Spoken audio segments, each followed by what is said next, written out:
পরে খবরের দিকে নজর রাখবো। সৃজন ভট্টাচার্যের প্রচারে বাধা দেওয়ার অভিযোগ, নাকতলায় সৃজনের পোস্টার ব্যানার ছিঁড়ে দেওয়ার চাঞ্চল্য ছড়িয়েছে। পার্টি অফিসের গণশক্তি পত্রিকার বোর্ডও ছিঁড়ে দেওয়া হয়েছে বলে আমরা জানতে পাচ্ছি।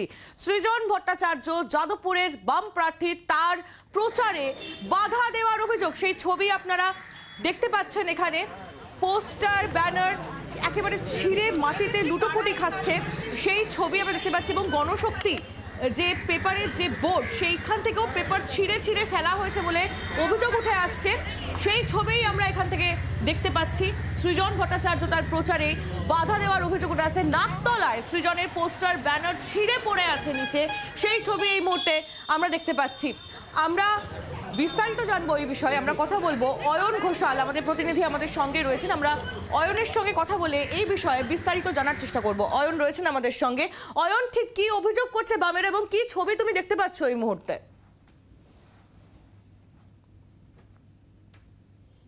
পয়লা জুন যাদবপুর লোকসভা কেন্দ্রের নির্বাচন, তার আগে গতকাল আনুমানিক রাত 2:36 থেকে রাত 2:45 মধ্যে এই 100 নম্বর ওয়ার্ড কলকাতা পুরসভার সেখানকার একাধিক জায়গাতে একযোগে ঠিক এইভাবেই যাদবপুর লোকসভা কেন্দ্রের বাম জোট প্রার্থী সৃজন ভট্টাচার্যের সমস্ত পোস্টার, ফ্লেক্স, ব্যানার, হোর্ডিং সমস্ত কিছু ছিঁড়ে তছনছ করে দেওয়া হয়েছে বলে সিপিআইএম এর অভিযোগ। আমরা এই মুহূর্তে দাঁড়িয়ে রয়েছি নাকতলা রোডের আমতলা সিপিআইএম পার্টি অফিসের সামনে। শুধুমাত্র এই পার্টি অফিসের সামনের এলাকা নয়, এরকম আরো একাধিক এলাকা রয়েছে, সেখানে একই রকম তাণ্ডবের ছবি একেবারে দিনের আলোর মতো পরিষ্কার। আমরা সেই ছবি দেখতে দেখতেই এখানকার স্থানীয় যিনি সিপিআইএম নেতা, তার সঙ্গে কথা বলবো যে আর কোথায় কোথায় এরকম ঘটনা ঘটেছে এই ওয়ার্ডের, আর কোথায় কোথায় আপনাদের কাছে আপনার খবর পেয়েছে। নাকতলার আমতলা থেকে আরম্ভ করে নাকতলার second scheme, Lakshminarayan colony, Ramgarh অঞ্চল, বৈষ্ণবঘাটা অঞ্চল, সর্বত্র 100 ওয়ার্ডের সর্বত্র এই ফ্লেক্স ছিঁড়ে ফেলা হয়েছে। দিনের পর দিন এই ঘটনাগুলো ঘটছে। এর আগে দেওয়াল মুছে দিয়েছে, আমাদের লেখা দেওয়াল মুছে দিয়েছে, আমাদের হোয়াইট ওয়াশ করা দেওয়ালের উপর লিখে দিয়েছে। এখানে তো পয়লা জুন নির্বাচন, বিষয়টা কি নির্বাচন কমিশনকে জানিয়েছে? নির্বাচন কমিশনকে ইতিমধ্যে আমরা জানাচ্ছি, আমরা থানাকে ইতিমধ্যে জানিয়েছি, আমরা থানাতে লিখিত ডেপুটেশন দিচ্ছি। কিছুক্ষণের মধ্যেই আমরা নির্বাচন কমিশনের কাছে আবেদন করেছি। এর আগে আমরা থানায় আগে গিয়েছিলাম আবেদন। প্রশ্ন সেটা হচ্ছে, এই পরিস্থিতির মধ্যে পয়লা জুন যে নির্বাচন, অবিলম্বে 100 নম্বর ওয়ার্ডকে উপদ্রুত অঞ্চল ঘোষণা করতে হবে। 100 নম্বর ওয়ার্ডে সর্বত্র সেনাবাহিনী দিয়ে নির্বাচনে ভোট করতে হবে। গণতন্ত্র রক্ষার জন্য বুথ আছে 100 নম্বর, 31টা বুথ আছে। 100 নম্বর ওয়ার্ড কলকাতা পুরসভার 31টা বুথের প্রত্যেকটিকে স্পর্শকাতর ঘোষণা করে উপযুক্ত নিরাপত্তা সহ আগামী পয়লা জুন লোকসভা নির্বাচন করানোর দাবি এখানকার বাম কর্মী সমর্থকরা তুলছেন। আমরা তার পাশাপাশি আবারও দেখাতে চাইব সেই ছবি যেখানে সৃজন ভট্টাচার্যের সমস্ত হোর্ডিং, ফ্লেক্স, ব্যানার, এমনকি সিপিআইএম এর দলীয় মুখপত্র, এই মুখপত্র এই দেওয়ালে থাকে। এই দেওয়ালটির বয়স কমপক্ষে 20 থেকে 21 বছর। এখানে এরকম ঘটনা আগে কোনোদিন ঘটেনি, যেখানে এই মুখপত্র সেখান থেকে কাগজ, সংবাদপত্র, মুখপত্র ছিঁড়ে এইভাবে রাস্তায় ফেলে দেওয়া হয়েছে।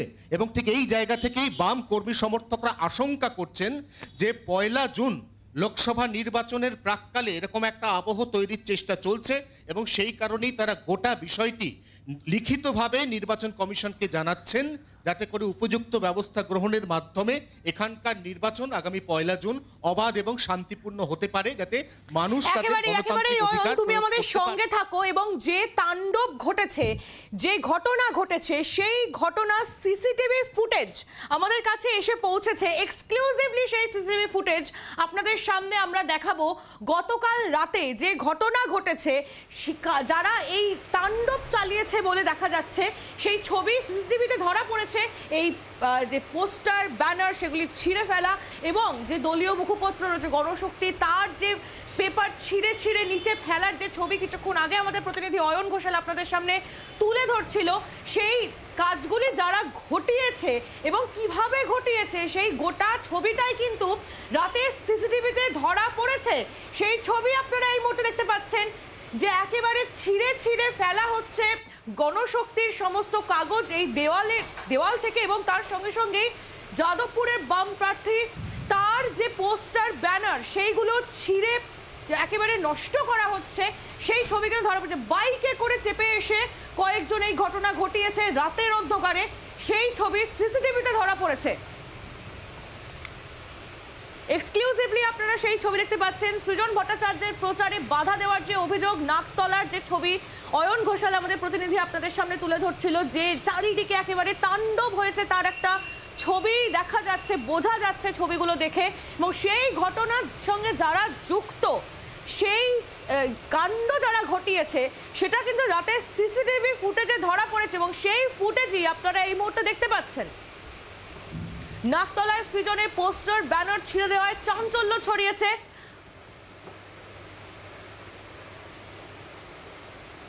এই সিসিটিভি ফুটেজ দেখাতেই আমরা কথা বলে নেব। এই মুহূর্তে আমাদের সঙ্গে টেলিফোন লাইনে রয়েছেন তৃণমূল কংগ্রেস নেতা অরূপ চক্রবর্তী।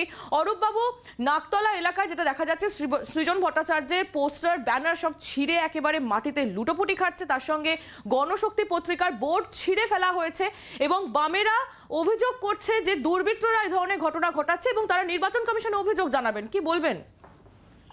দেখুন, যাদবপুরের বুকে সিপিএম থার্ড হবে, এটা নিয়ে সিপিএম এর মধ্যেও কোনো সন্দেহ নেই। যাদবপুরে সিপিএম এর লড়াই তৃতীয় থেকে দ্বিতীয় হওয়ার।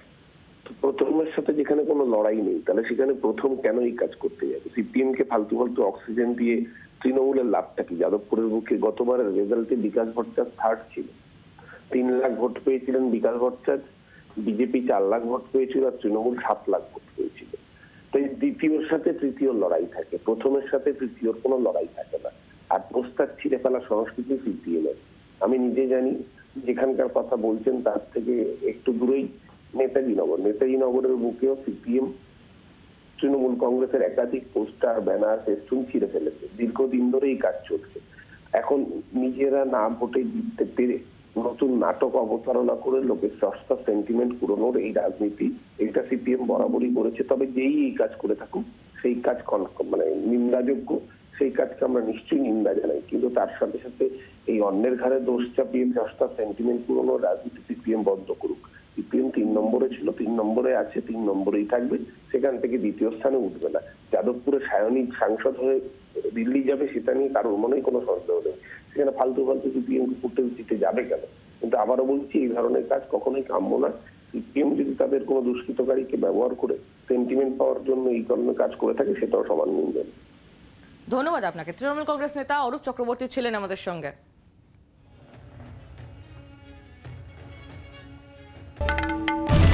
বাংলার আওয়াজ, বাঙালির আবেগ, জি 24 ঘন্টা।